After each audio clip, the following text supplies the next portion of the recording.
The topic: challenges men face. The guests from the US, Professor Willie Johnson and Pastor Michael Frazier. And from TNT, Professor Christopher Francis. So join the Men Talk team of George Thomas, Riquen Allen, and me, Noel Professor Richards, on Saturday, 16th April, 8 p.m. on FBN TV, Isaac The Promise Facebook page, and Isaac 98.1 FM, The Promise, sponsored by Anaya Tony, the Feet Lady.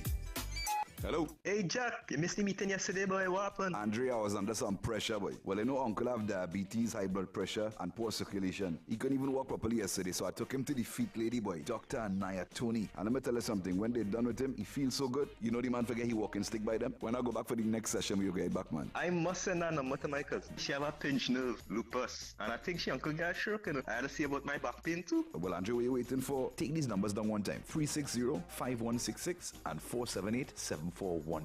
Dr. Anaya Tony, boy, the feet lady from Anaya Health and Wellness Center. You can't go wrong.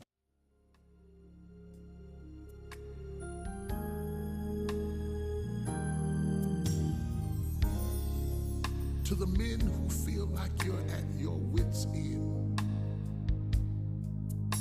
don't know how you got in this mess, you're standing there looking, saying, where do I begin? Maybe it's too late, too long, too much, too far. I've got good news, something I think you need to understand. It's about 3 minutes past the hour of 8 o'clock, and we're heading straight into Men Talk. Professor, can you hear me? Totally can hear you. We have many professors on tonight at the Solar, so you'll have to specify which one. All right, we have a few professors on tonight. But good evening to you, Trinidad and Tobago. Good evening to the rest of the world. Welcome to Men Talk on Isaac 98.1 FM, The Promise. Also our Facebook page, Isaac The Promise, and our YouTube channel, FBN TV. And of course, right here on Isaac 90.1 FM, The Promise. And we welcome you to Men Talk. And if you're new, we always like to tell people what the program is about. Every Saturday at 8 o'clock from 8 to 9:30, we gather as men to talk. Simply that, to talk. Because we understand and recognize what talking does. Talking, it helps you to express yourself, to say what's happening on the inside, to let people know how you're feeling, what your thoughts are. And many times, what we're feeling on the inside, as men, we don't get the opportunity to express it. In fact, we do get the opportunity sometimes, but it's difficult for us to talk. So we have created a space, a safe space, a place where men can feel free to talk. And how have we done that? Well, by excluding the ladies from talking. From talking, let me make this clear. Ladies, this is an interactive program where we have a discussion on a particular topic, and then we give callers the opportunity to call in and ask a question, make a comment. When that happens, we ask the ladies, the females, please do not call in, because it's a time for men to talk. Talking brings healing. It brings restoration. And this is what we want for the men. So we ask the ladies, please, to refrain from calling in when we open up the lines to take your calls. However, ladies, because we value your contribution so much, we still have a space for you in the program. And what do you do? Well, you send us a WhatsApp message, not a voice note, because you'll still be talking, a WhatsApp message. And the ladies, I'll give you your number straight away so you can take it down. It's 275. It's 275 1981. 275 1981. That's for the ladies. So ladies, you keep that number handy. You can text us anytime during the program. We're gonna address your concern, your questions, whatever it is. We are going to address it. But men, I'm going to give you the numbers when it's time for you to call in. Ladies, please do not call in at that time. Don't call in at all. You will send a text message, ask your questions, make your comments. So that's what the program is about. It's about men. The purpose of the program is to help men to understand who we are, how to live, how to love, and how to lead. And so we've been doing this for about 16 years now. Every week, once a week for 16 years. You do the math and see how many times we've been here. And we've had people from all walks of life as guests on this program. I want to introduce to you my co-hosts. That's George Thomas and Riquen Allen. Gentlemen, are you there? I can't see, I can't tell if you're there, so you'll have to tell me if you are. Yeah, George, are you there? Yes, I am here, Professor. Good night, good evening. Good evening, Trinidad and Tobago. It is definitely a pleasure to be here with you for yet another Men Talk session on a Saturday evening on 98.1 FM. Wonderful. Riquen, what about you? Live and alive. I'm in the house and eagerly looking forward to this evening's program. So welcome TNT. Thanks for having us. Wonderful. And the wider world, of course. Of course. We are right across the globe. Let's introduce our guests for this evening. We have three gentlemen, three world-renowned gentlemen in the house this evening. I'm going to start with the one that I know that I'm familiar with, a gentleman who has made an impact on me and my family through my three boys, Joshua, Jonathan, and Judah. And you know, this man, if I were to read out all his, you know, if I were to give him the accolades and read out all his qualifications and achievement, we won't be able to do the program because that's all we'll be doing for the rest of the night. So I'm just going to introduce him by saying that this is the gentleman who has made significant contribution to Trinidad and Tobago, especially to the young people, in particular young males. As I told him, my three boys. And I mean, he can boast of so many people from all walks of life who have passed through his hands, so to speak. He's a grandmaster. He's a father, not just a biological father. He's a father to many people, and he has done so much for country. And I am very proud. It's not the first time he's here. He's been here many times on this program. But I'm proud to introduce to you tonight Professor Christopher Francis, also known as Soki. Soki, good evening and welcome. Soki, you have to unmute. You need to unmute. I'm so excited listening to you. I'm so excited listening to you. I forgot to even do that. But a pleasant good evening to everybody. It is so nice being here again. And thanks to you and all your co-hosts there and your station for inviting us to play a significant role in our discussion with men. Amen. Wonderful. Well, I'm gonna allow you to introduce the two other gentlemen on the platform. You're more familiar with them than I am. I mean, I could just go and read, you know, their biography, but I want someone who knows them to introduce them. So, Soki, could you do that for us, please? Yes, definitely so. Definitely. And before I start, Brother Michael, Pastor Michael Frazier, could you put on your camera so we can see you, sir? I know you're in Mississippi and you're hiding out there, but we are in Trinidad, so we love to see you, sir. Is it possible?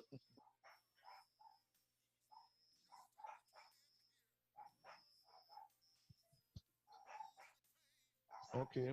Well, let's Yes. continue in the So let me meantime. as I go, I continue. So I want to introduce you to both of them are brothers to me. I mean, we are brothers for years. These gentlemen love people, love the Lord. I mean, they serve in all capacity of life. This first brother I got to know is Professor Willie the Bam Johnson. I've known him for like wow. And what I love about Professor Johnson is about his humility. What he goes out, you give me a lot of accolades, which I'm very grateful for. There's similarities, a lot of similarities, you know. And they always say a bird of a feather all flock together. Well, I can see that clearly here, you know. And I would let Professor Johnson say a lot about himself and so on, because I too, if I go to start a talk about Professor here, I mean, the show will end and we would not even have a discussion. So, I mean, this man is deep, deep, and he will tell you where he come from, his life and stuff. So we don't want to sell it that quick because I want people to tell somebody. Here's what I'm asking now. People who are viewing here, you call 3 friends or 4 friends and say, hey, there's that, come listen to this show. Right? Call up your friends and let them come into the show and let's have a beautiful discussion. Let me go to Pastor Soki Mike Frazier. You hear why I went, right? Pastor Soki Mike Frazier. Brother Mike came to Trinidad to introduce Karate for Christ way back in 2002. And since 2002, with Karate for Christ coming to Trinidad to change the landscape of martial arts the way we do it, and more so I'm running a school with troubled people, troubled children, and I wanted to give them additional tool for them to understand and bring them to know our Lord and Savior Jesus Christ. So in doing that, we had the president was Joseph Lumpkins. He came and installed it and then sent Pastor Mike to further enhance what he did, and Pastor Mike keep on coming. So Pastor Mike would have come to Trinidad about 3 times. He actually came to my school, to the schools around twice, and then he came to do missionary work in the southern part of Trinidad and so on, bringing members of his church. And Pastor Mike, yes, he is a shepherd. He actually pastored a church in Mississippi. So with no further ado, I want to welcome to Isaac the Promise, 98.1 FM Trinidad and Tobago, Professor Willie Bam Johnson and Pastor Soki Mike Frazier. Gentlemen, welcome. Thank you for having us. Well, let's start off with Willie the Bam Johnson. No, tonight I can see us having some problems tonight in terms of titles and names, because we have professors, we have Sokis, we're not sure who is who when we're talking. So we'll have to identify ourselves and be specific, because not everyone is seeing us. There are some people who are live on Facebook and live on YouTube. So, I am hoping that we don't get all confused this evening as we chat. But let's start with Professor Willie the Bam Johnson. Tell us a little bit about yourself. So good evening and welcome. Good evening. Thanks for having me. My name is Willie the Bam Johnson, and I guess the one thing that I can say is just that all what I do is for the purpose of God. And martial arts is just a tool that I use. I can go on and on about all these things I have accomplished, but they're a byproduct of what the true purpose is, and that's to empower the next generation. The things that I had to go through to get to where I'm at, it really was a blessing for me to go through that, the tragedy that I went through, to realize that my mission is to come home, to come home from where I was at, to make sure I can be a living example for the next generation of youth, and making sure no youth will never make a choice that I made to end up in places that I ended up in. And I'm committed to that. I give my life to that every day. Martial arts is just a byproduct. All that other stuff that I do, it's okay. But what my goal is, when you see me 24/7, I'm consistent with making sure I'm a living example of what a child should do. Because I don't want them to do what I used to do and end up in places that I ended up in when I made those bad choices.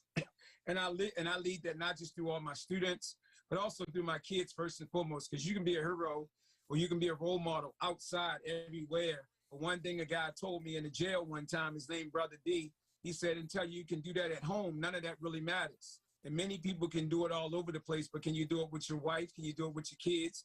Can you do it with your family? And then can you do it in your community?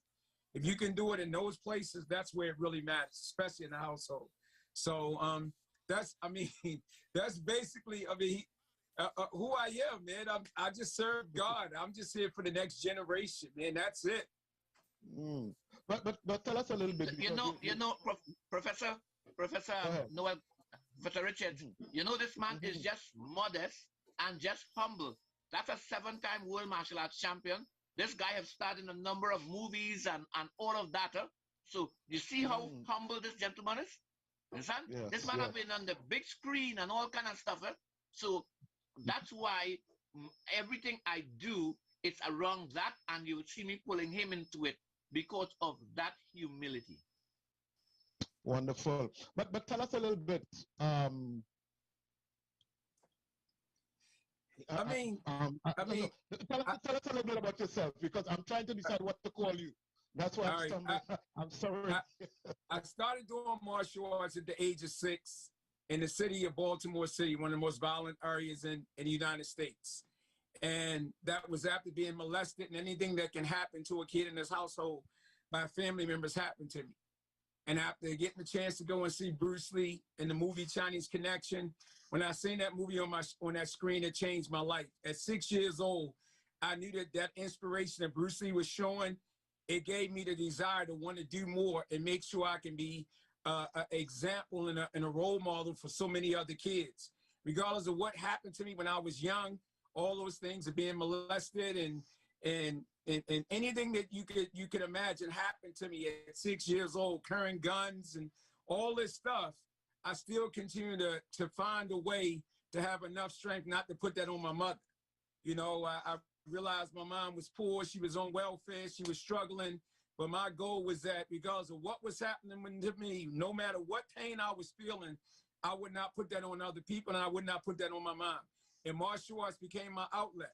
And once I began to tap into martial arts, I set a goal. In order for me to make a change, I had to become a world champion. I had to become a movie star. I had to become an action hero. And I began to figure out a way to do that on my own. I didn't have no sponsors. I didn't have nobody that was giving me money. I figured out how to do it all on my own. And I was able to travel the world. And I became a 7-time world champion. I was one of the first African Americans to travel to Beijing, China, and be recognized as one of the best Americans to train in mainland China when China first opened. I was along the second group. Got a chance to train with a lot of great people. I did a TV show with Bruce Lee's daughter. So once again, for any kid that believes that, I don't care how low you are, I don't care what's going on, if you hold on to what you feel inside your heart and soul. I didn't get a chance to meet Bruce Lee, but I got a chance to star with Bruce Lee's daughter on a TV show playing myself called WMAC Masters. I mean, I can just go on and on, man, but those things are just a byproduct. I think the one thing that describes who I am is just that I just always knew that there was a God.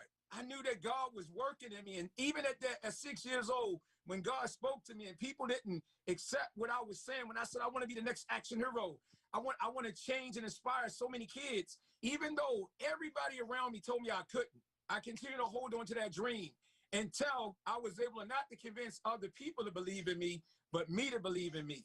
And it's sad that I had to go to jail in order to learn that, but I'm glad I did went to jail because a brother told me, he said, don't count yourself out, because remember, there's more convicts in the Bible than any other book written. So you need to study that and understand, that's when God speaks to you. Don't get me, oh my God, man. When they locked me up and I made a commitment in 1989 to drop down on my hands and knees, and I prayed to God and I said, God, this is the letter I wrote when I was in jail. This is it. Over 39 years ago, I wrote that if you give me another chance to serve the next generation by using martial arts to spread your word in the places that people will not go to, because I was the kid that everybody left out there to figure it out all on his own. But thank God that I went in that place and I made that commitment. And just for the day, I haven't turned back yet. And when I came home from incarceration, I said, I'm going to come back and get my kids. I'm going to make sure I become the man that can raise my kids and be the opposite of what I seen with my dad and many black men that said what they told me what to do, but they didn't live it. They didn't manifest it. And then I wanted to become a respectful man, so when I get the right woman, I can treat her like a queen. And thank God I was able to do that. I got 6 kids today. They out there doing movies, doing everything. They're not in jail. And I got one of the best women in my life, over 25 years of marriage. So that cycle that nearly destroyed me, I was able to flip it and use it as a stepping stone. Still to this day, I still go back to that same community that I contributed to destroying and rebuilding as a man, an accountable man. I don't talk it, I live it, because for me to not live it is for me to die. And if I say this one thing in closing, for me to ever go back to jail, or for me to ever pick up a gun, or for me to ever sell drugs, or for me to ever do anything that represents an irresponsible man, I'm going to die, because I can't live that way no more. So every day I wake up at 3 a.m. in the morning, I'm here to serve God. And whatever God say do, I'm going to do. It's not for me. It's for the next generation. I'm sorry, man, but no, that's great. That's great. That's wonderful. It's good to hear. People need to hear that. And, thank you so much for sharing so far. I want to switch a little bit to Pastor Michael Frazier. You seem to be, you had a good life. You're a good boy. You never did anything wrong, Pastor Michael. You seem so, So I don't expect you had a colorful past like Professor Johnson. So let me hear, Pastor Michael, introduce yourself. Let's hear about you. Well, I'm glad to be here. I appreciate the invite, the opportunity to come and speak with you guys and to be a part of this group of godly men. I really enjoyed that with Mr. Johnson. I mean, he's fired up, and that's what it's going to take. It's going to take a fire to get the world back the way it needs to be, And just kind of give you a little bit about myself. I've been in the martial arts now for about a little over 43 years. And to not bore you with a lot of stuff, I came up under a professional kickboxer, did a lot of training, and then I ended up being in law enforcement. I was a police officer for a number of years. And when I got out of law enforcement, I started a company called Trinity Combatives. And I started training not only civilians, but police departments, security companies, and bodyguards, just different people as far as not only with firearms, but also with improvised weapons and, just self-defense type things. And, I have to say this, I got saved probably at a younger age, but I hadn't always lived it, I kind of got away from it. When you're in law enforcement, you see all kinds of things, you see all kinds of people, and, just kind of get pulled one side or the other. My daddy died in 1999, and that done something to me. I had finally, one Sunday, I gave my heart to the Lord, and I decided that I was going to follow him, and I was going to make good on it this time. And when I got saved, it wasn't long, just a couple of months after that, my pastor came up to me and he says, Mike, what do you do? And started talking to me about what I did in life. And, I told him about my law enforcement. I told him about my martial arts, but at the time I really wasn't practicing other than for personal reasons. I wasn't out really working a lot, teaching other people. And he said, he reminded me of a scripture, and right off the top of my head, I can't remember, but it was about the pots that Jesus used to make wine out of. And the pots were used to wash people's feet. It was used for taking the grime of the world and washing the grime off into those pots. And, that was what the purpose of those pots were, before they met Jesus or they come in contact with Jesus. And then Jesus took those pots and took what they were doing, taking the dirt, the grime, and all the things of the world, and he cleaned those pots out and he poured new wine into it. And those pots served a different purpose. And so what my pastor does, he said, you know what? He said, you're like the old pots. He said, you were doing this martial arts and the things you were doing for the devil. You were doing it for the wrong reasons. And he said, and now, he said, God is washing you out. He's cleaning the pots out. That old pot that used to do those things, and the martial arts, you did it for the world and for self-glory. He says, now God's gonna pour new wine in you, and you're gonna spring forth new things. And so I gave that some thought, and God continued to deal with me. And it wasn't long, I started a local class here in the Morton Church of God for my youth group. It was primarily to be used here, not outside the walls, but mainly I want to start on a smaller scale. And I ended up getting in here, and then we started a demo team because, a lot of churches, they get to thinking, well, you shouldn't be doing karate in Christ. It just didn't work. So ended up, I had to come in, and I started a demo team, and I demoed my first demo team performance was at my church. And I did this simply to convince them of what I was doing or what God was doing through me. And it went off great, and ended up, not only did I start getting people outside the walls of this church start coming in and taking the martial arts, but also my demo team became the Namido Fire Team. And we started going out. I don't know if y'all have ever seen the muscle groups that go out, tear tags and break ice and do all these feats, and they preach about the gospel. We did something similar to that and used the martial arts to do it. And so the next thing you know, every weekend we started, we had 2 buses. We was loading up all of our students. We was going to all of these different youth rallies and churches and different things. And we started putting on these demonstrations. And then at the end of it, I would either bring the message or one of my other black belt students would bring the message. Well, eventually I started letting the students give their testimonies. And it got bigger and bigger and bigger. And eventually, I would have to say in the last 10 demonstrations that we did, we ended up having 1,000 professions of faith in the last 10 that we did. So I couldn't even tell you how many people come to the Lord through just the demo team.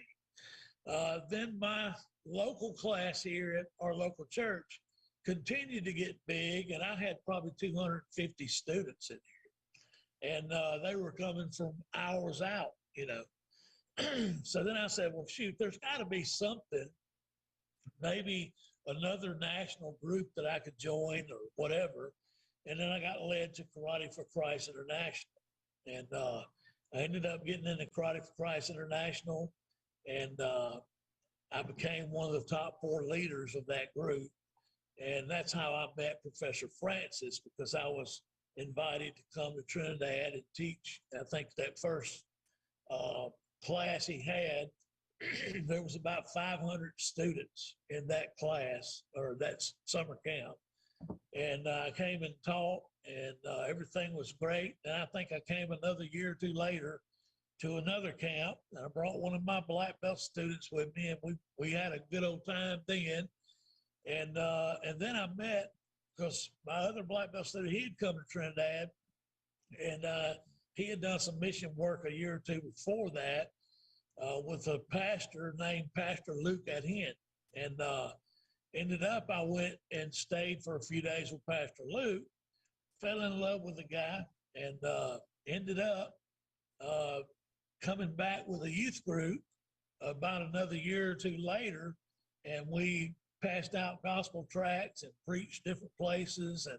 And he's been up here several times and has preached for our church and several other churches.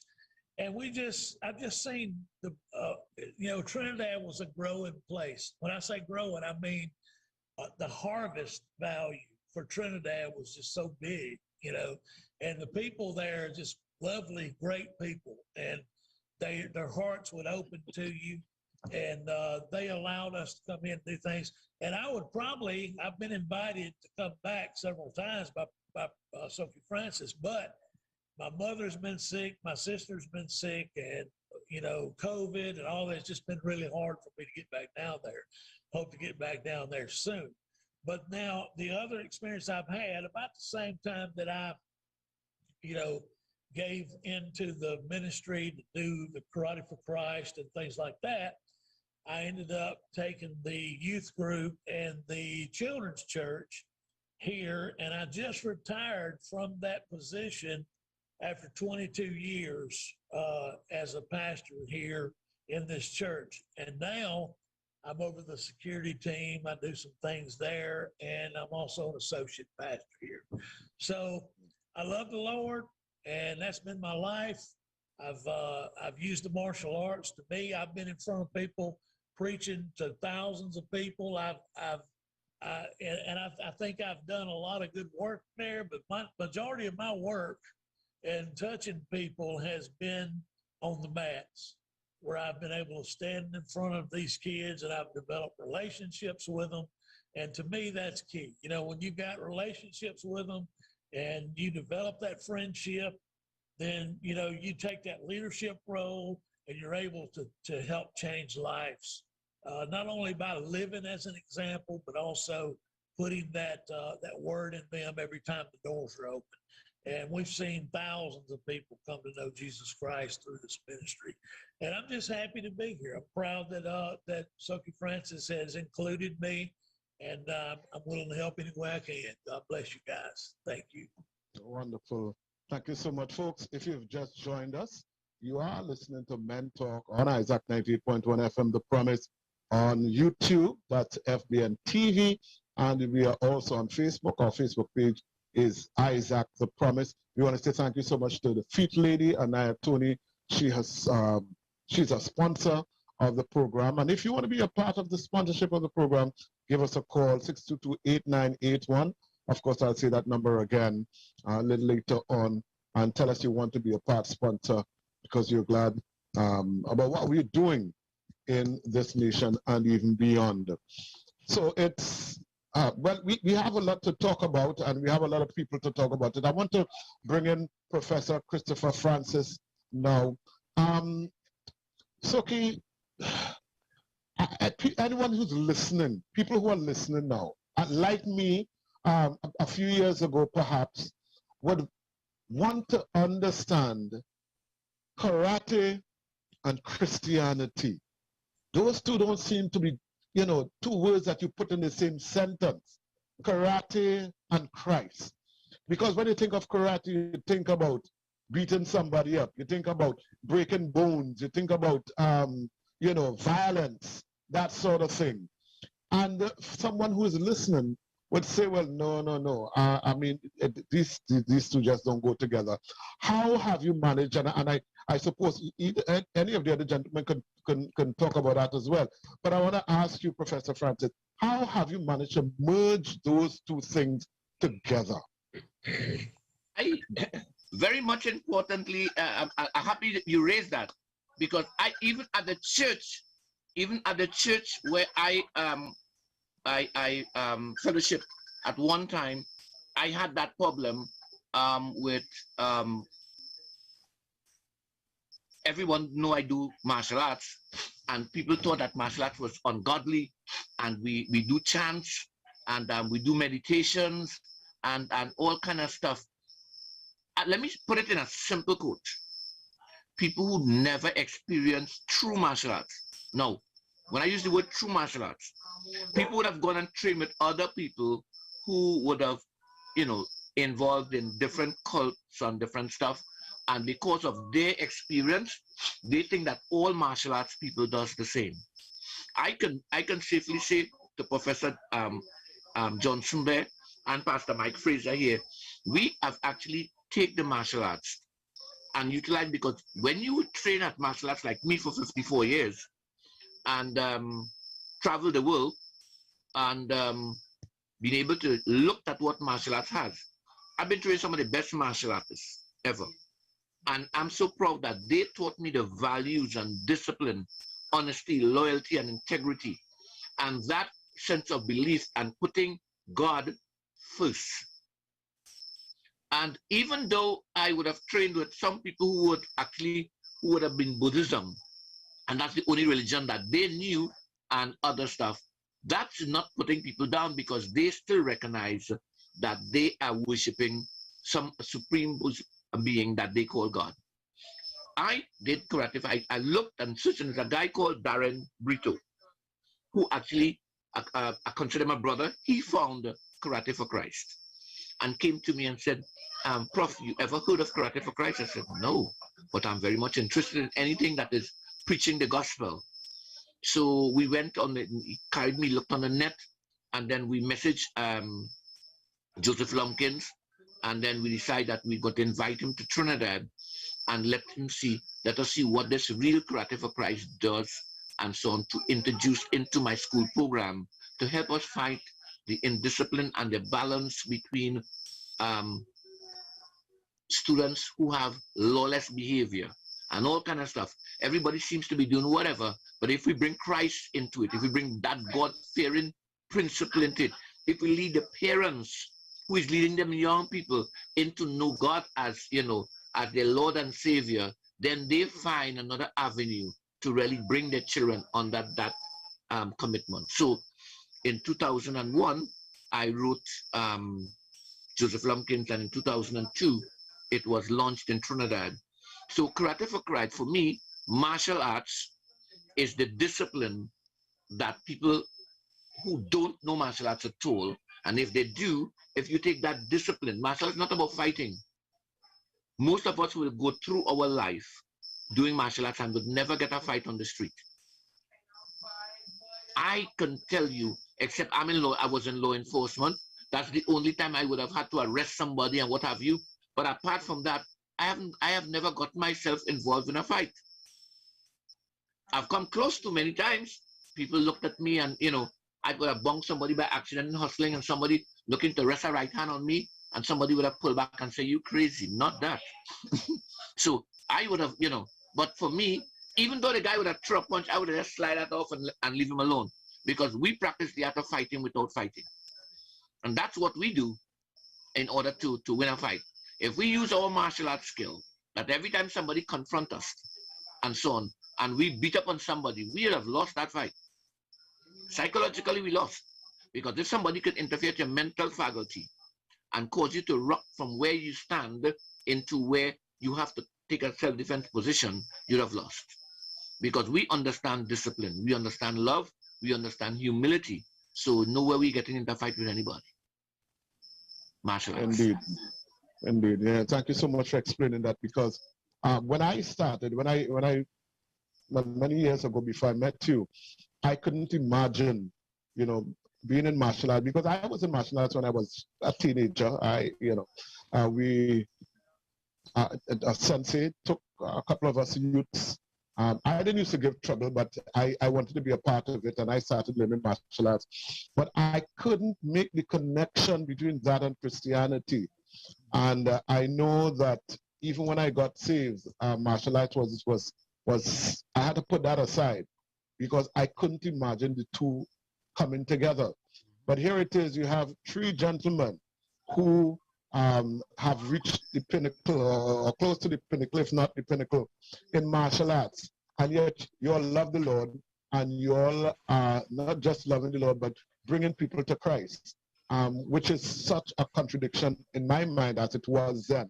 So I'm glad, you know, I'm hoping that the people that are listening would be, you know, realizing that you can take anything, whoever you are, you can use that to win souls to Christ. And that's the important, that's the lesson, one of the lessons we're learning here. I know we have my co-hosts, and they're very quiet in the background because we're listening to you guys. So I just want to let them know, if at any time you want to jump in, Riquen and George, feel free. If you want to make a comment or ask a question, please feel free. Don't wait for me to call on you. Please feel free, or my co-host. So if you have a question or comment, please feel free to ask. But as I say that, let me just jump quickly to, and guys, you can stop me at any time. Let me jump to a program that is currently taking place in Trinidad and Tobago, and I'm sure both gentlemen are a part of it. Of course, hosted by Professor Francis. That's the Better Man program.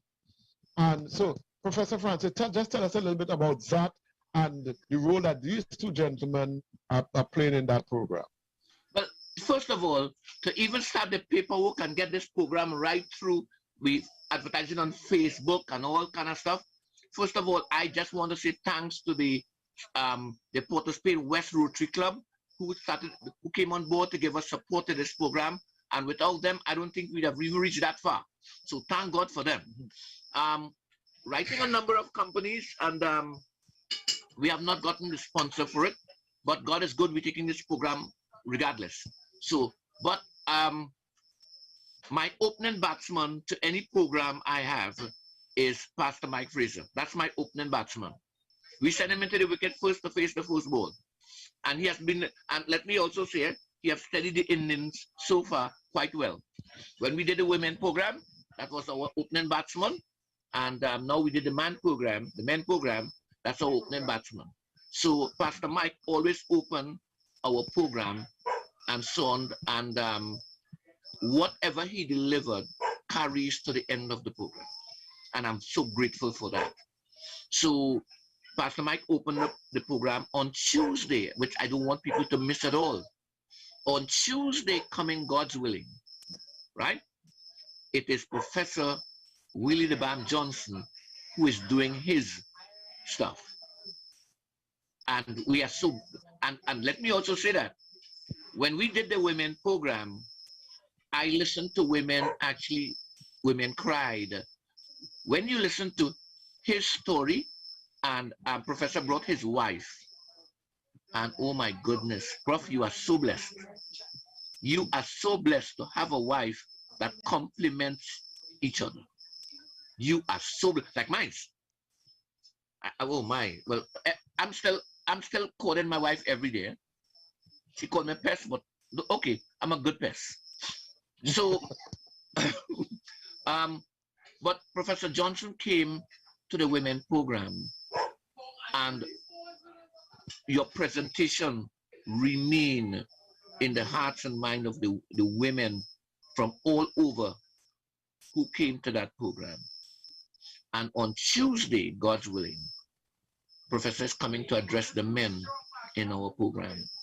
So I just want to thank these two gentlemen for doing God's work, because if I had to get money to pay for people into this program, honestly, I don't have it. But we are making a difference in the life of people as we continue to do. And we have a lot of other presenters. So you have Professor Johnson's coming in on Tuesday. You have David Mohammed coming in. You have Steve Williams coming in. You have Frazier Mohammed, and you have Professor Frank Degoville from Los Angeles, and we have a number of other persons coming into this program to deliver. And at the end of the program, you have His Excellency, Anthony Carmona, our fifth president, will be taking the end of the program, and he would be able to deliver his sermon at the end to the men and wrap up our program together with myself. So we are trusting God as we continue to go. I moved this program from 5 weeks to 8 weeks because I figured that the 5 weeks that we are going to run it, we would not be able to make that impact. So we have moved it to 8 weeks, and within that 8 weeks, I know that whatever is delivered at our program, again, we are hoping that men will be able to help mentor the other men. But I want to also go back to what Professor says, that is Professor Johnson. We need to save our generation. If we, at our age and our time, don't do all we can to save the next generation, then the generation who comes after, they would not have the tools to continue to do that. And then we're going to fall apart and fall apart and fall apart. We have a mission and mandated by God to do what He has commanded us to do. And that's what we are doing. Wonderful. Thank you so much, folks. You're listening to Men Talk on Isaac 98.1 FM, The Promise, Isaac The Promise Facebook page, and FBN TV.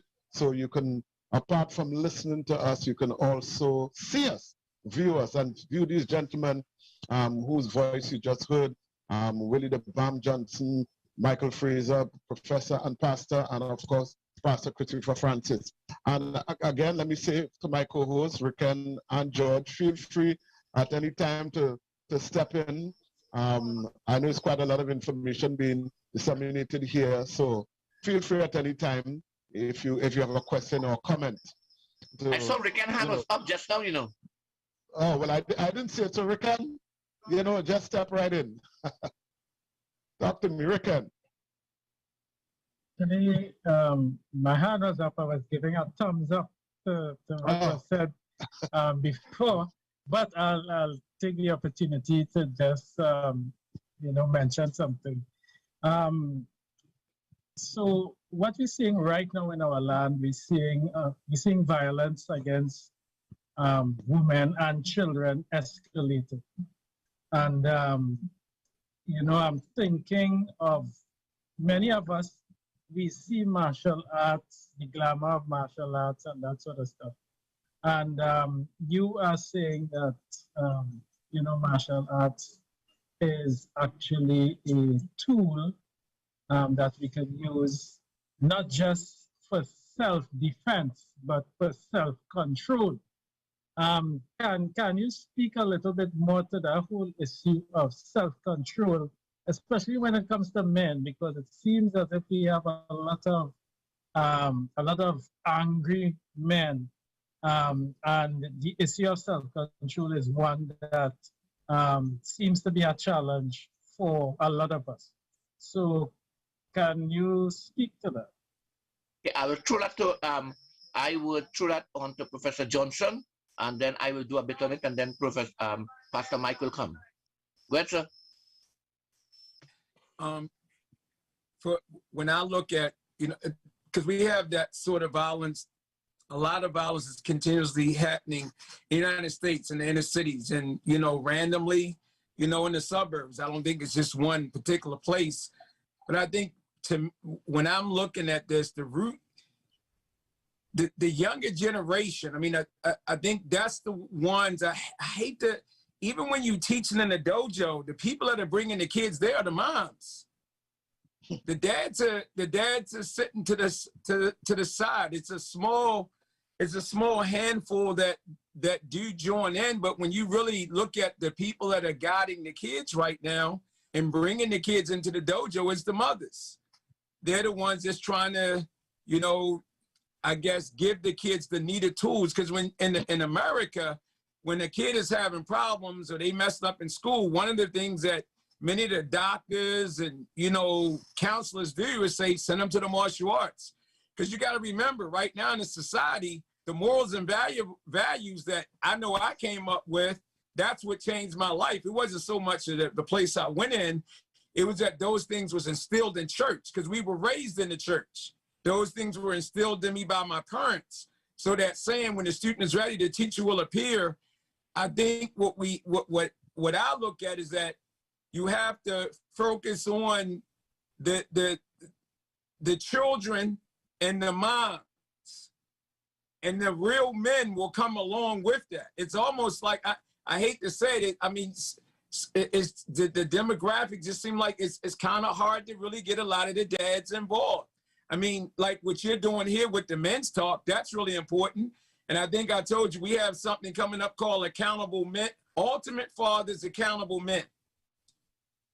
That's something that I have coming up the day before Father's Day, because I think that fathers need to come in and we need to talk like what you're doing right here. We need to talk, and then maybe through that conversation of talking and really working out too, because you got to think about it too. Martial arts do get you in shape. When we talk about connecting to our higher power, you got to have mind, body, and spirit. So what is that mind? What is that body? That body is that martial arts, is that physical activity. When you get the body physically moving, then your spirit opens up, and you tend to want to listen a little bit more, and it's a little bit more communicative. And I think that's the power that what martial arts allows us to be able to do. When you can get a couple of guys in and we can work out, and even like playing basketball, doing something and getting us physically moving, we tend to open up a little bit more and get a little bit more relaxed, especially if it's not competitive. I think that's the key thing, especially if it's not competitive. If it's a humble level of communication and mutual working out, and I know with the dads that we do get coming in, and even this event that we have coming up in conjunction with what you're doing, my wife was the one who said it. She said, I know what you want to do. You're trying to get the dads to come in, but it takes fathers like us and men like us to reach out and try to talk to our brothers and get them to come in and make them feel comfortable and let them know it's okay. I say this one thing, and hopefully I'm answering the question. It's okay for a man to cry. And they got to understand that it's okay to cry. It's okay to talk about it. And since we done did that, we got guys coming from all over the place saying, man, this is what I'm doing in the church. When you open it up, you'll start getting men to start coming in that didn't think they had a place to talk. Like you said at the beginning of this radio show, but we got to open it up. And no one can be in charge. I believe the fellowship of God being in charge is which then allows us to come up and find the solutions amongst ourselves. If there's one person trying to guide the solution, then ego is going to come into play. And what's the flip side to ego? Easing God out. So we got to keep that under control. Does that answer your question from my perspective? Yes, indeed. Yes, indeed. Let's pass the mic. Yes, sir. I totally agree with Mr. Johnson. I mean, I think that the one thing that we're as a society are handicapped with today is fathers being active. The thing is that even in our here, where we're at in our dojo, we see a lot of the women come in and try to be the man for their son, and like I said the other day when I started the Better Man program, when I opened up, I talked about that mothers love their children. They really do, and they want the best for them, but the women cannot really show a boy how to be a man. Yes, sir. The only one that can show a boy how to be a man is a man. And that man, if he's led by God and he has a spirit inside of him and he is he's living for the Lord and puts God first, he has to be that leader, and he has to lead by example to the men that are following him. And that's what's good about a Karate and Christ program, is because that godly man that is the sensei that automatically gets a little bit of respect from people when they come in to train, simply because you're a sensei of the martial arts. But you become much more than that in the long run. When those kids and adults, I mean, I mentor adults just like I do kids, when they see that you love them with all of your heart as a sensei and as a father figure and somebody who wants to take an interest in their life, sometimes they have a little shell to them. A lot of times they're not used to that kind of love and attention. I make sure that all of my students, when they come in, they get a hug from sensei. I mean, I hug them. And I hug them before they leave. And sometimes they pull back when they first start, but then eventually they hunt me down to give me a hug because they really feel that true love that I have for them, the Christian love that I have for them, or that fatherly love and that leadership role that I've chosen to take. Now, the thing is, I don't know if it's that a lot of men just don't have time, or they just don't think about that closeness or that father-son relationship that really those sons are craving, okay? Even the daughters. I mean, that's a different topic. But those sons are looking for that manly relationship and to validate them as men, okay? And sometimes the men just aren't cutting it. I hate to say it, I'm just going to call it like it is, Yes, sir. So, that's right. So as a sensei and as a Christian sensei, I fill a lot of gaps for men that are absent, and become sort of that father figure. I have a lot of them say, always, they call me sensei all the time, sensei this, sensei that, but they tell me, you're like my daddy, a daddy I've never really had.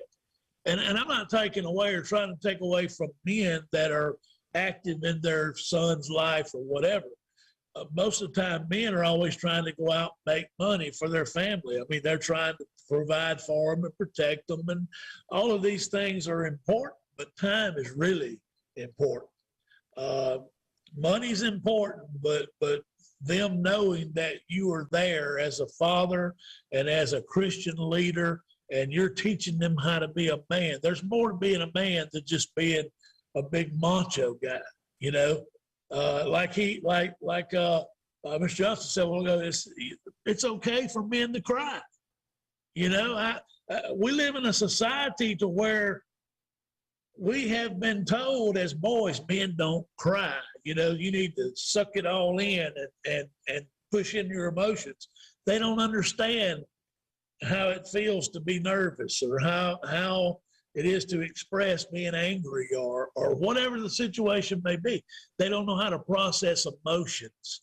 So they stick it down deep and they push it down deep. And if nobody ever teaches them how to deal with those emotions, they're going to come out eventually.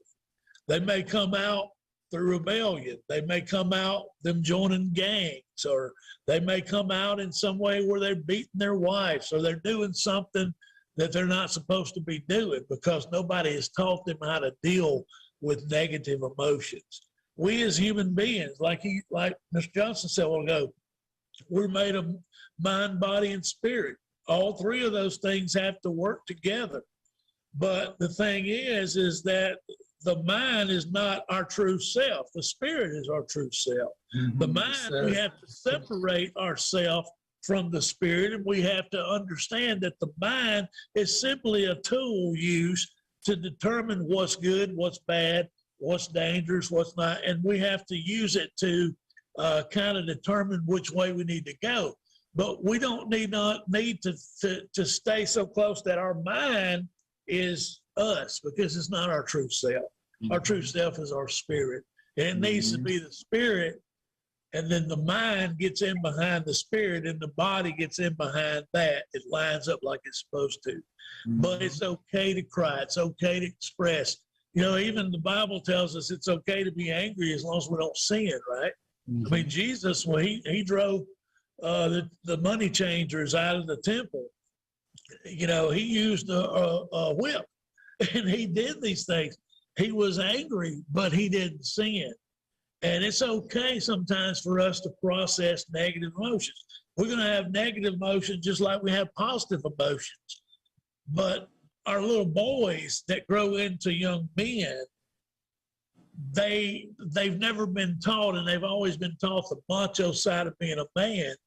And it's kind of it's a negative thing in our young men's lives because they just don't know how to act. And, you know, I'm 57 years old. You know, I was raised up in a house that you had a set of rules, and you had to follow those rules. And if you didn't follow those rules, Daddy put the hand on your rear end. You know, sometimes some people do different, whatever, but there was a consequence for actions. Today, we don't have consequences for actions. You know, our young men go out and do things. They'll even get in the police officer's face, and they'll talk down to the cops and things like that. I mean, you know, my daddy never would have stood for that, you know. And the thing is, we have to hold a standard that the young man needs to come to, you know. The standard, I tell my students all the time, the standard doesn't come to the student comes to the standard. And we have to hold them accountable. And like Professor Francis said a while ago, he said, if we don't do what we're supposed to do in rearing and raising these young men to be men, eventually when we die out and they don't have the tools to carry it on, then we've lost a generation. You know, martial arts is something that even without religion, if you take religion out of it, you know, it's supposed to build character. It's supposed to build discipline. And the good thing about using the martial arts is those things are automatically ready-made in the program as we develop discipline and we develop goals for them and we do these things. But by coupling it with the Word of God and making that your focus, the martial arts is a tool. We just use it to get people in here. I know around in my location here, we have Cowboys for Christ. We have wrestling for Jesus. You know, we have all sorts of things. The tool doesn't matter. The tool is just it's kind of like you know, it carries the message. Okay, it gives you a reason for giving the message. It gets people in one accord so you can be a witness to them. You can develop relationships. That's what I was talking about earlier. It's all about relationships. When I develop a relationship with you and you with me, you're going to have a tendency to listen to me more, especially when you respect me because I'm your sensei. I'm your Sebunim. I'm your teacher. Okay. So you're going to listen to me. But when I start really showing you a genuine love and I hold a standard for you to come to, and I hold you a structure, and you start following that structure, and you respect me and develop that relationship with me, and I've developed a relationship with God, and I'm pulling you towards God for you to have that same relationship, then we do what we're supposed to do. We will help develop and refine and build that student into the man that he's supposed to be, which means hopefully that not only he'd be a productive member of society, but he'll be the provider, he'll be the protector of his family. He will love his wife and treat his wife with respect, and he will be the spiritual leader of that household. Okay? Because that's where we're missing right now. There's more women that are having to be the spiritual leader, not the man. So, indeed. Thank you so much, Pastor Michael Frazier. Professor Francis, I know you said you wanted to share on that question I was asked by Riquen as well. But you have to unmute. You have to unmute. Yeah. Thank you. Mm-hmm. I didn't think I had anything else to say because these gentlemen said it all. Come on. But, yes. you know, yes. I could just, you know, I looked at, I listened clearly to what they had to say. But, you know, looking from where Trinidad and Tobago, a lot of people, I brought Karate for Christ to Trinidad. And I think I had more enemies in the martial arts world in Trinidad and the Caribbean more than anywhere else. When I'm going abroad, I'm so respected and stuff. And I'm like, what's going on with these people? I remember people said, you bring this God thing here. I'm a Christian. I've always been. I love actually, and what I see, where God has taken me from it, and I keep saying this, I was going to school in primary school, and this Baptist woman called Miss Andrews. I will never forget her, God bless her soul. I was in third standard, and this woman saw me, and she started calling me, hi, Professor, how are you? I'm in a short pants, blue shirt, going to school, little boy. I was about 7, 8. And she started calling me, hi, Professor, how are you doing? And I keep asking, why are you calling me that name? I mean, I'm that age, but I'm talking about in the late 60s and so on, in the 60s. And I couldn't understand why she was calling me professor. She said, you don't worry now, you are my professor. And the title came, and then I went to her and I said, you know what? You called me this name for so many years, and here am I with this title. And she said to me, God showed me a vision that you will travel the world, you will meet people, and you'll be able to share, but you'll also bring conviction to people right in your country, and you will be a blessing to people throughout the Caribbean. And God has just been using me to carry that message right through. And then God allowed me to meet people like Professor Johnson, like Pastor Mike Frazier, and so many others. A lot of people don't even know that Chuck Norris and a lot of others has given their life to Christ, and they are following Christ as I speak with you now. And so many top martial artists are doing the same, because here where they find some they find God, and you find that inner peace and tranquility where you will be able to take and transmit that. If you go on the net, you'll be surprised to see how many Christian martial arts organizations you see now that we did not have before. And that's to tell you where we are going. So in a nutshell, I looking for the men coming to Christ, knowing how good Christ is, because they don't understand our joy. Brother Johnson, they don't understand our joy. We get up in the morning at 3, and when we are out there doing our thing, to see God work miraculously in our life, it's fulfilling to see what God has taken us, where God has taken us from, to what He's doing with us. Amen. Wonderful. Folks, before you go on, George, just 1 second, please, George. Just 1 second.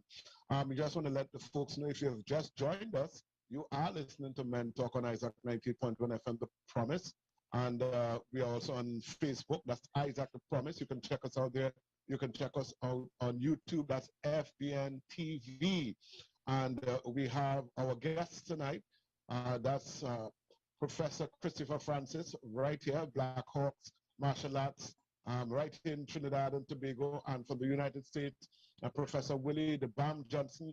He hasn't told us what the BAM is about yet, but I suppose we'll find out. And Pastor Michael Frazier, Santi Frazier.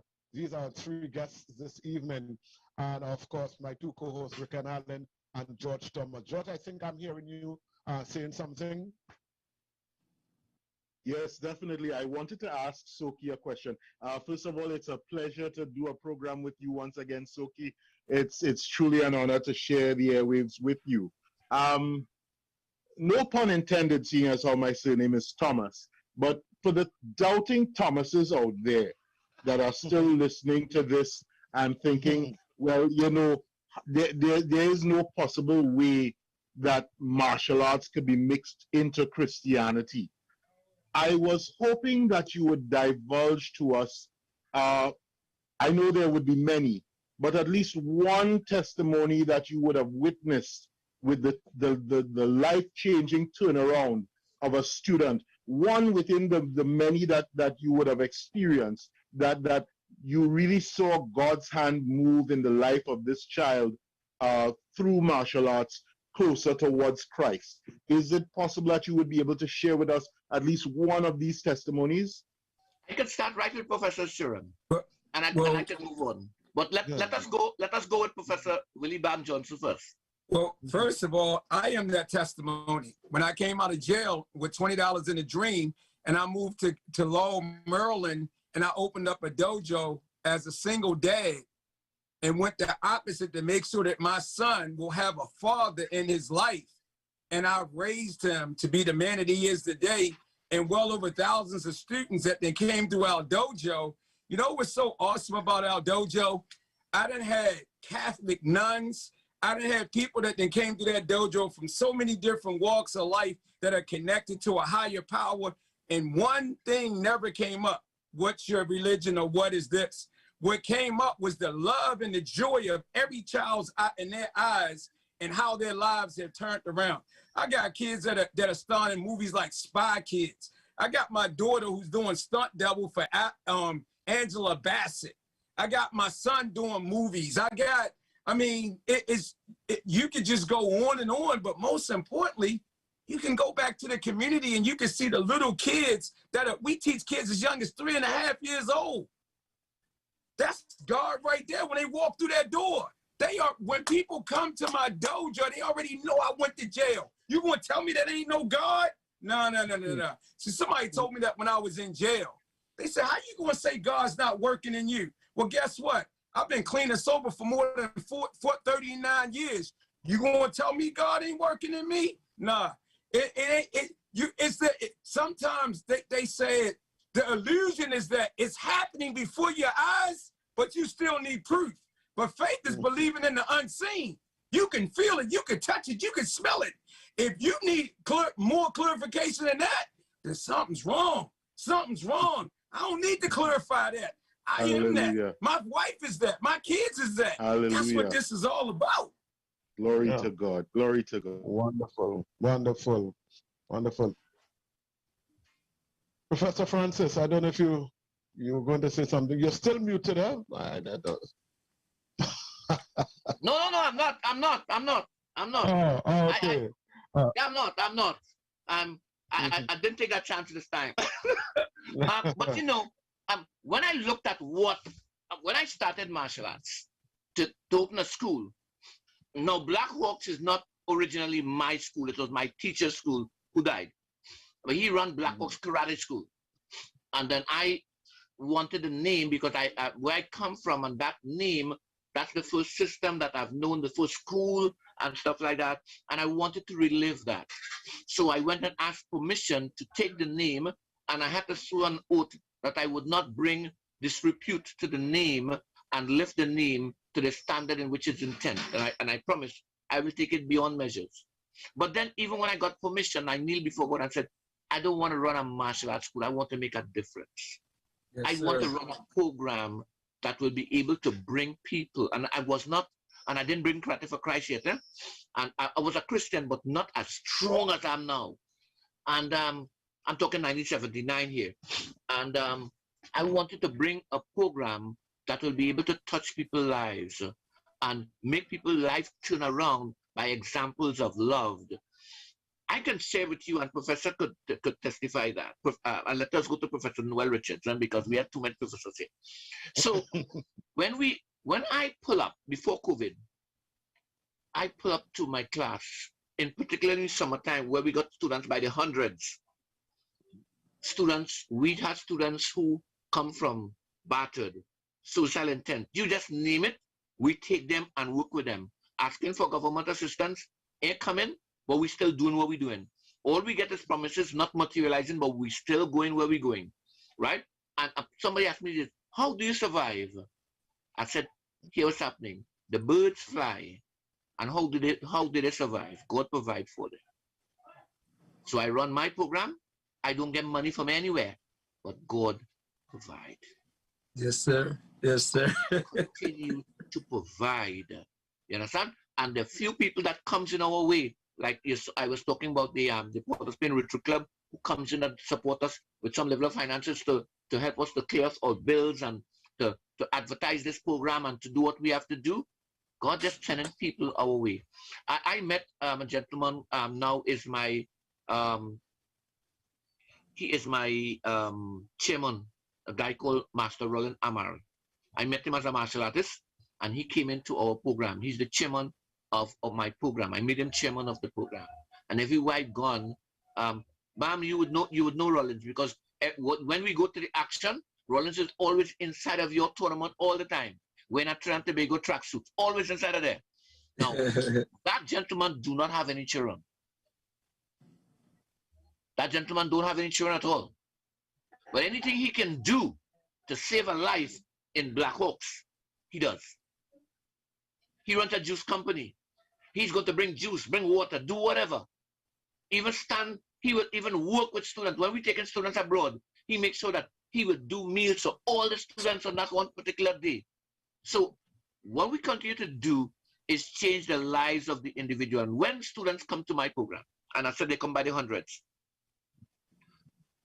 and as I open my door and I come into the dojo, bam, that is no lie. I plan to film this one day, you know. Oh, one of my students did it, but I need to show that someday. As I reach to the door and students hear that vehicle pull up, don't matter who is teaching, the students will say, "Oosh, excuse me," and run to that door. All man jack, there you go. 300, 400 students, 500 students trying to get the first hug, which is impossible. Everybody wants to get the first hug of the grandmaster or the professor who come into the dojo. And you know what? Bam, this is laughter. I come in the dojo and I enter into the hallway, and when I catch myself, I am back about almost 6 to 8 feet back, because these little kids just run to grab and brace me, and next thing you know, with their force, I'm back at least 6 feet back or 7 feet backwards. And I'm like, wow. And then you got to hug them, and you know what they do? They hug you, and they come off the line, and when you're not looking, they run back and hug you. So sometimes you are hugging kids right through before COVID, and you end up just hugging people there for at least half an hour, just hugging these kids, and not realizing that some of them want 3 and 4 hugs. And when they hug you, and this is serious, when these kids come and hug you, they're not just hugging you, they hug you and squeezed you, and really squeezed you. You understand? And I use different perfume. In particular, the young girls, I teach them to be a father figure. I am that father to them. They don't need to go outside for some man to tell them, girl, you're looking good. No. I tell you, teacher, look in the mirror. God blessed you. You look in the mirror and you will see that. God blessed you in all aspects. So when they come and they hug me, and they say, oh, God, so you're smelling good. I can stay right here. But, but the point is that all my students, and I got a lot of students who come from poverty, Professor Noel, as you know, we just had one student just graduated as a medical doctor, and you know her quite well. She went through, when I talk about trials and tribulation as a child, and I am so delighted when this child now become a medical doctor. We got in the lineup about 47, and we have a lot of students who are lawyers and magistrate judges, even the ambassador to, the High Commissioner to India, is a student of mine. So when you look, we have judges on the benches, magistrates on the benches, all come from the same walk of life that these students come from. So my brother George, it is always a pleasure hearing from you, but I can tell you, martial arts has changed a lot of students' lives. I've seen parents come and give their life to Christ and following Christ up to this day through our program. In particularly our summer program, where we do something called an altar call. And students and parents come and give their life to Christ and find a church that they can fellowship with. That's what my program is about. Amen. Wonderful. Before we move on, just to remind the folks that you are listening to Men Talk on Isaac 98.1 FM, The Promise. Our Facebook page is Isaac The Promise, and our YouTube channel is FBM TV. You can get us on any of the 3 platforms. And if you want to call us, we want to open up lines. You don't have much time to take your call. So if you do want to call, and again, I want to remind you that we take calls from the men only. Maybe you have a question or comment for one of these gentlemen.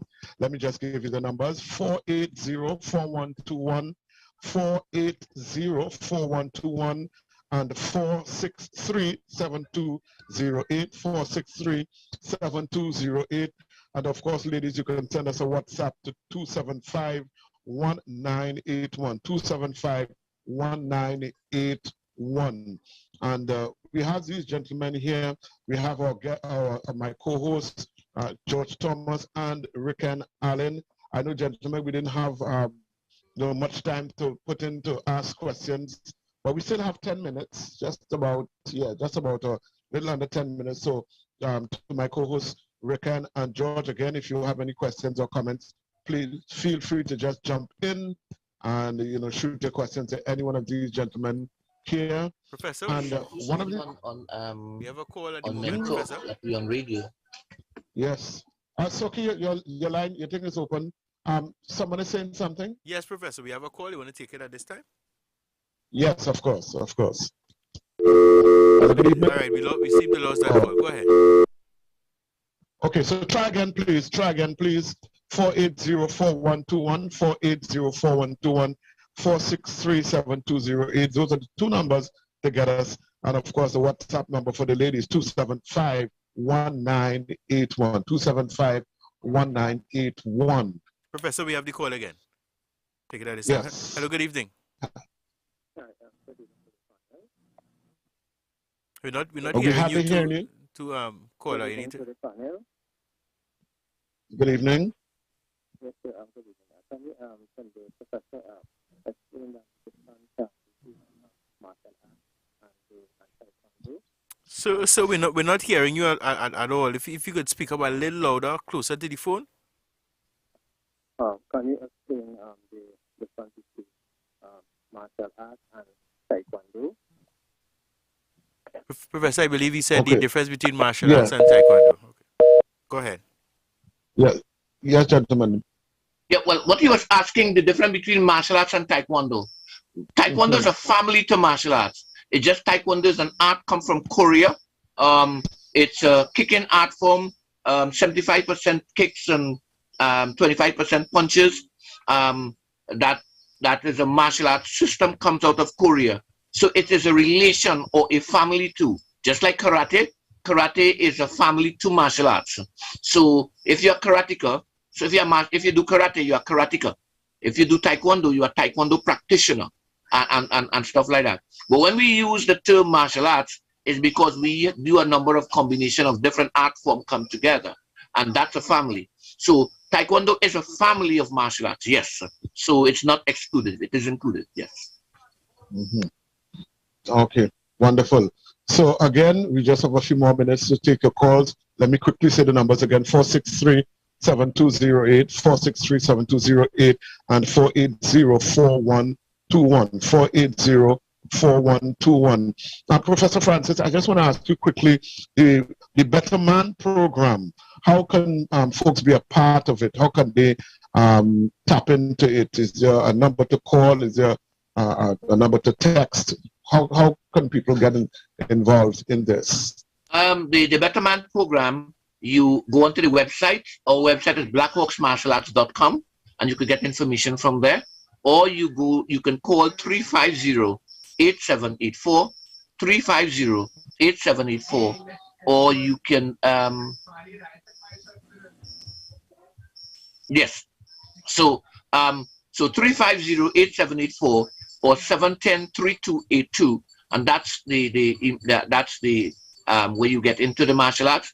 Or you can go onto Facebook and you can follow our page, Black Hawks Martial Arts Management Network, and you can see all the posts put up there, and that's where you follow it. But somebody just put up on there, if martial arts is recommended to everyone, of course. I do challenges. I did 16 days of activism with the UN Women in November of last year. For the first time, I worked with the hearing impaired, and first time I got my wife. Well, Professor Richards, you know Annette. For the time I'm doing something, Annette is involved. She's in it before me. And so she went on and she started to learn sign language and stuff like that. And although we had people coming in, she was just challenged to learn these new things on how to communicate with the hearing impaired. She did a marvelous job for at least 12 days of being involved with the hearing impaired. And so I am very much interested in doing a program now for the blind. And so we continue to work with people across the board, low self-esteem, suicidal intent, at risk, whatever situation. My expertise is in tossing anger. I'm good at that. I'm not boasting, I'm just testifying that God has given me the tool and I know it how to toss anger. So that's what we are doing. So we recommend martial arts as one of the our main tool to take that hurt, that anger, that feeling of despair and what have you, and how we could marry in and actually use the martial arts to bring that human side, that beauty, love, and tranquility, and create a beautiful human being. That's what we are doing. Amen. Wonderful. Well, gentlemen, we have come to, we only have a minute or two again. I want to give each of you, a minute to make a final statement, starting with Pastor Michael Frazier. Pastor Mike, have we ever met? Have we ever met? I wonder if I met you in Trinidad. I don't know. I met someone. I was at one of the summer camp. I met someone like you at the summer camp. So I'm trying to remember if it was you that I met. I don't know. Maybe we have. When I say met, maybe we didn't talk personally, but I think maybe I was there. Because my sons are very much, a part of Black Horse, and they used to be at all the summer camps and things. So I don't know. Maybe I did. I'm looking. I've been there and talked. I've also been on the radio and TV stations down there. Every time I've been down there, actually. Okay. Francis is good at getting that stuff done. I'm working on bringing Willie the Bam. Yeah. Okay, gentlemen, 1 minute each. Final comments. you had asked what the BAM stands for. Yes. It used to be Bam Bam. The BAM is remembering my mom. My mom passed away in my arms through cancer, you know, when I was younger. That's why I made a lot of those bad mistakes. And my instructor said there's only one BAM, and we're going to call you the BAM. So the BAMs is an acronym for the Better Attitude Makers. Wherever we go, we make everybody's attitude better. We will not leave anything negative or in despair. We will always come with a smile and make you feel super good and hope that you're getting better whenever we come in your presence. Even when I'm touching you on Zoom. Ain't you happy right now? Give me a smile right now. See what I'm saying? That's what the BAM's all about. Thank you, Pastor Frazier. Well, I want to thank you for the opportunity to be here.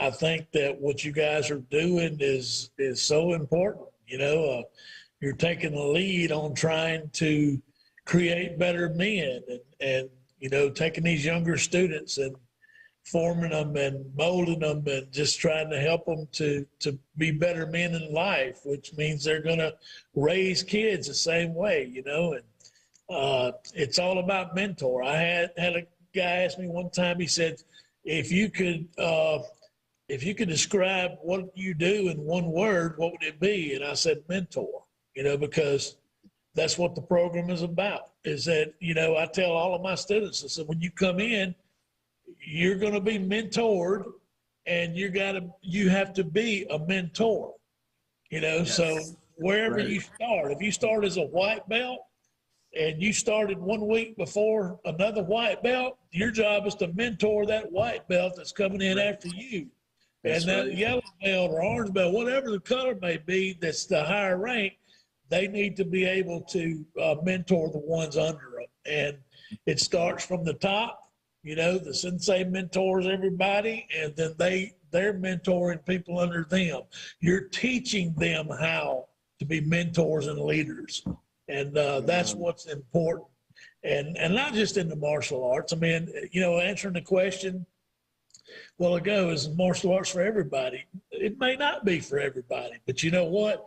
The people that have come into my classes, maybe that left after they got their first belt or two, when they left, guess what? They knew the salvation scriptures. It was in their heart. I planted the seed.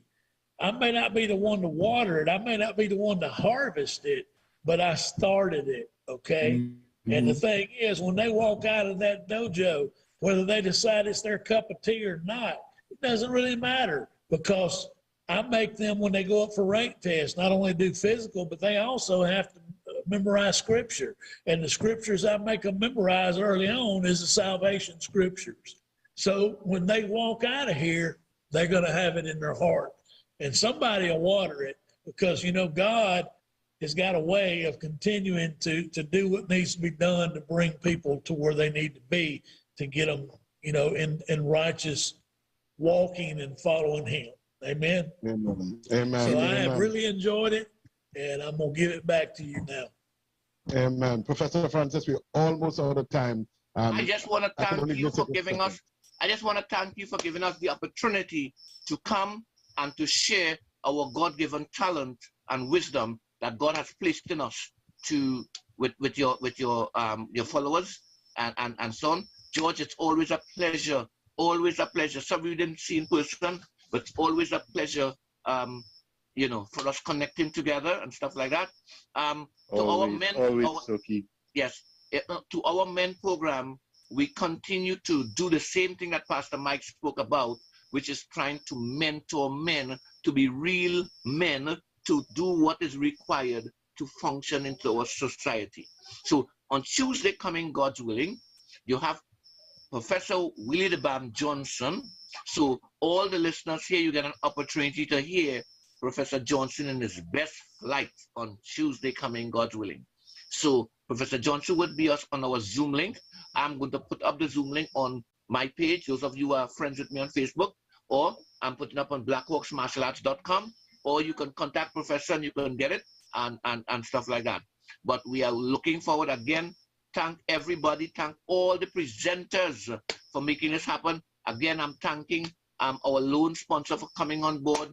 and Port of Spain West Rotary Club, Mr. Mark De Freitas as the president and all his members, and to everyone, Master Rollins Amar, his wife Vindra, all Black Hawks family members, Professor Yorchiron, George, and everybody else, but more so, Professor Willie the Bam. I know you on vacation, and I interrupt you on your vacation to do this. My goodness, I know if I wasn't a brother and a friend, I mean, I know how you love your family. Trust me, I do. But I mean, for a brother, I thank you for actually even giving me that opportunity on your vacation to come on this system. Thank you. And Pastor Mike, I know you're going through challenges, and I pray for you every day with your mom and your sister and stuff with cancer and stuff. May God continue to reach you all in deep, and thank you all so much for even considering our country of Trinidad and Tobago and blessing us. Thank you all. May God bless you, and thank you. Professor, back to you. Yes, thank you. Well, my apologies to George and Riquen. We have overstayed our welcome.